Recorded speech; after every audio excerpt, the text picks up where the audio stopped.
Virginia State Senator Mark Obenshain was the patron of a bill that was designed to permanently disenfranchise certain felons for life. Senate Bill 1782 would have placed a lifetime ban on anyone convicted of a felony involving moral turpitude, meaning lying, cheating, or stealing, from serving as a notary public in the state of Virginia, even if that individual had had their rights restored. I haven't been able to determine why Senator Obenshain decided to attack felons who have paid their debt to society in this way, but one local notary has been making his rounds on social media, bragging and taking credit for the bill's introduction by Obenshain, as well as its initial passage in the Virginia General Assembly this year.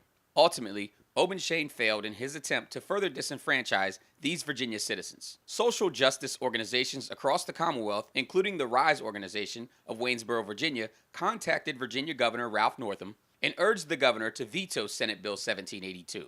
Governor Northam did just that. In the governor's veto, he stated that the bill would be a permanent penalty to these individuals without an avenue for them to regain the right to be a notary public ever. Governor Northam's veto also stated that the bill unfairly hurts the livelihood of former Virginia felons who currently work as notaries. Permanently prohibiting a person from exercising a civil right without a process to fully regain that right is anti-ethical.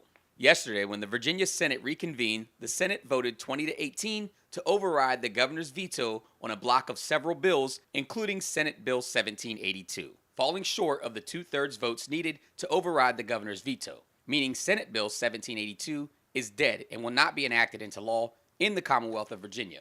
It's unclear what Obenshain's thoughts were on prohibiting some of his constituents from having the opportunity to serve as a notary public. The bill is in stark contrast to the recent direction of the state in attempting to help former felons have their rights restored, a movement launched by former Republican Governor Bob McDonnell and further championed by Democrats Terry McAuliffe and current Governor Ralph Northam. Obenshain's bill would have also cost numerous ex-felons their jobs. Whether the income from being a notary public was their primary source or a supplement, the damage would have been done to some of the most economically unstable households throughout the state.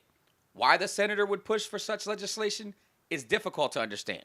The RISE Foundation of Waynesboro was one of the social justice organizations that brought the attention of this bill to the governor. RISE released a statement to breaking through after the governor's veto of Senate Bill 1782 was upheld. The following statement is from RISE co-founders Chanda McGuffin and Sharon Fitz. Quote, "We are very pleased that our action in notifying our state representatives played a part in securing the governor's veto on Senate Bill 1782. What we are disappointed about is Senator Hanger, who represents our district, voted to override the veto, which, had he been successful, could have potentially had a negative impact on disenfranchised people within this community.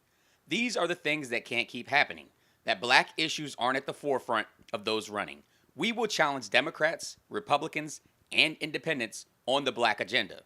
RISE will give voice to the black community." End quote.